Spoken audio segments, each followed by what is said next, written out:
People love Tifa, and for good reason. She's pretty, she's a great listener, and, just like everyone's dream girl, is fantastic at doing significant burst damage to enemies in Final Fantasy VII Rebirth. Let's go in depth on this fighting game character pretending to be an RPG character, Tifa Lockhart. Let's finish this! Before really diving into this video, if you haven't checked it out yet, you should watch our full FF7 Rebirth combat guide. It does a great job of explaining the overall systems and giving a brief overview of Tifa's specific combat traits. For this video, I'm also going to mostly use footage from either the Combat Simulator or the Coliseum, so I don't spoil more locations than I need to. As mentioned above, Tifa is the best character in the game for dealing huge burst damage, especially on staggered enemies. Her triangle attack changes depending on how many charges of unbridled strength you've activated, also called chi levels. In her base form, she'll use Whirling Uppercut. After one charge, she can use Omni Strike. And with 2 charges, she can use Rise and Fall.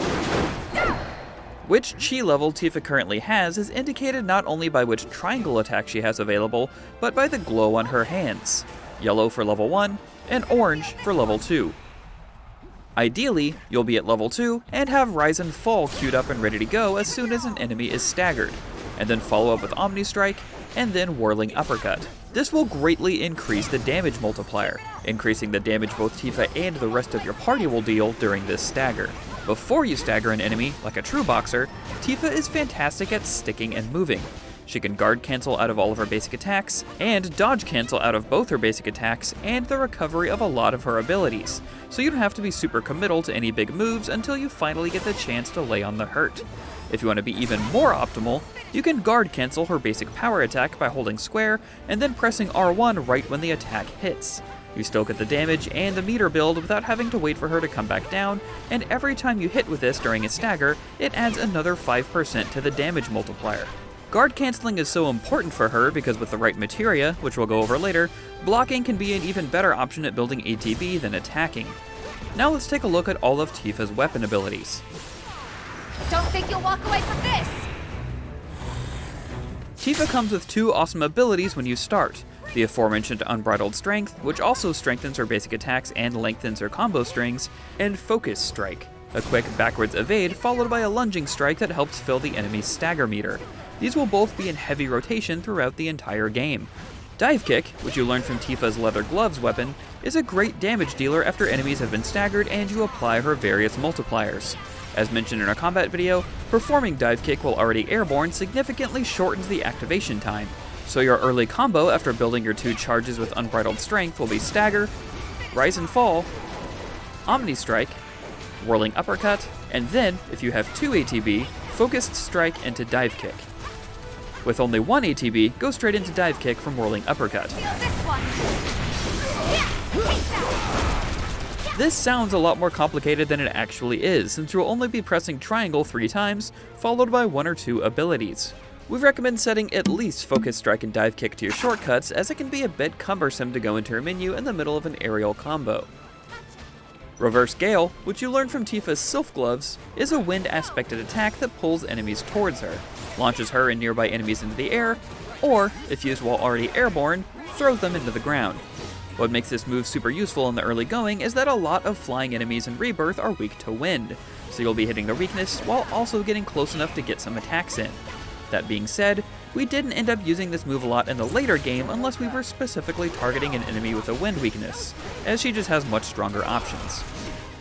Overpower, the move Tifa learns from her Kaiser Knuckle weapon, is a lot like Focus Strike, but it does more damage, makes follow-up basic attacks stronger, and more readily puts enemies in the pressured state. Since enemies' stagger bar fills faster after being pressured, Overpower is a great move to use in conjunction with basic attacks to get the enemy pressured, and then you should switch to Focus Strike to build the bar. Like Focus Strike, it can also be cancelled mid-air into Dive Kick. Star Shower, which you learn from the Dragon Claws weapon, is a highly damaging offensive ability that makes Tifa dart around an enemy, striking them multiple times. It also increases the strength of her next ATB command, so this is a great move to use after an enemy is staggered to further increase your burst damage for your next attack. It can also hit multiple enemies at once due to its wide range. It is one of her longer duration abilities, however, so make sure you're ready to activate it on time. Also, it looks super cool.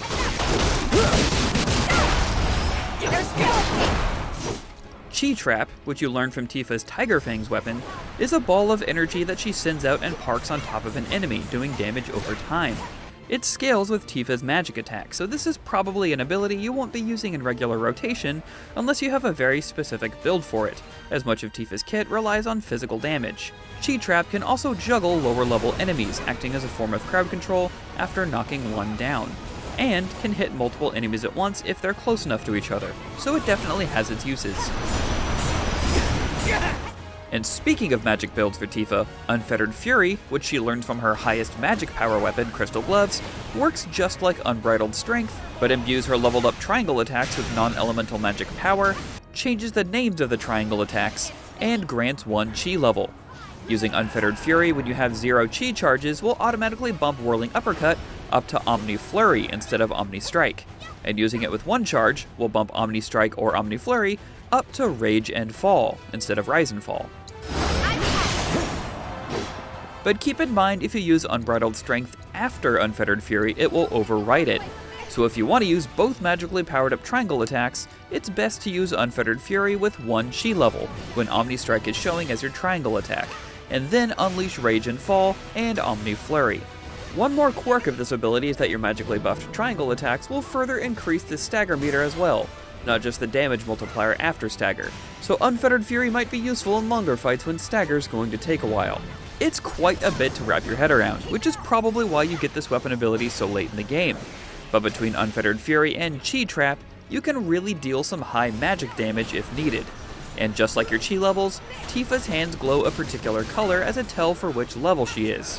A whitish blue glow for level 1 of Unfettered Fury, and a purple glow for level 2. Tifa's final weapon ability, True Strike, which you learn from her weapon Yarn Grieper, brings her back to her most punishing basics with a really big punch that further increases her staggered damage multiplier.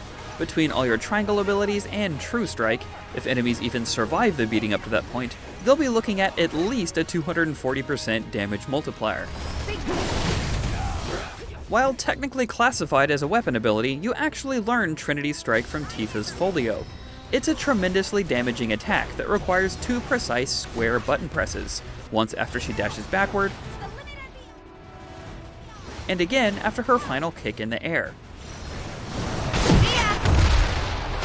It's pretty easy to mess up and requires a still opponent, but if you can get it off, especially during a stagger, the results can be devastating. Since she's mainly a grounded character other than her moves that cancel into dive kick, Tifa's most important synergy skills will send her skyward, namely Soaring Flurry with Cloud and Red 13, and Heavenly Ascent with everyone else. Soaring Flurry you can use when at a far horizontal range from your opponent as it sends you up in a diagonal, while Heavenly Ascent sends you straight up vertically. Once in the air, Focus Strike, Dive Kick, Reverse Gale, Overpower, and Trinity Strike can all still be used, along with her basic attacks and dodge. You can also hold the attack button to perform a power attack that puts her back on the ground. As far as defensive synergy skills go, Bodyguard with Red 13 and Barret will bring one of these tanky boys to your position to block attacks for you. I didn't find myself using this all that much as a lot of attacks will hit behind them to reach Tifa as well, but it can help in a pinch if you're out of other options. Her other defensive synergy skill she can use with all the other characters besides Barret and Red is called Slip and Slide. This move is an evade and counter attack that gets stronger if you time it right as the enemy is attacking. She already has a pretty great dodge that she can attack right out of, so this isn't a vital move, but it's great to use while blocking an extended attack. Come on. Beyond their immediate utility, defensive synergy skills can also be great to reposition party members out of dangerous situations. So if you see someone about to get clobbered, pull them over to you. As far as her synergy abilities go, there's nothing particularly unique about hers as they have the standard effects, such as increasing limit level, giving you unlimited MP for the characters involved, granting 3 ATB segments, or increasing stagger duration on an enemy. If Tifa's in the party, you'll probably want to use any synergy ability that increases attack power and stagger time as those play to her core strengths. Okay, you asked for it. Since Tifa naturally excels at using mini ATB commands back to back, anything that helps her build ATB quickly will be vital. Make sure you have the skill Concentration either from your folio or from one of your weapon skills, most likely the Kaiser Knuckles. This way, you can have a 50% chance of entering battle with at least one charge of Unbridled Strength already active. First Strike, Speed Up, Steadfast Block, Precision Defense Focus, ATB Stagger, ATB Boost, and Auto Unique Ability Materia all play to her core strengths. If you have Crystal Gloves equipped and are going for a more magic-based build, make use of the Elemental Materia on a weapon slot paired with whichever element you want her to attack with. As you can see, Tifa is a character that gets more rewarding the more you study her quirks, and can be tremendously powerful in the right hands. Want a guide on any of the other Rebirth characters? Make sure to let us know in the comments below, and while you're here, check out our combat guide or our 12 essential tips for FF7 Rebirth. For everything else gaming, you're already in the right place. IGN.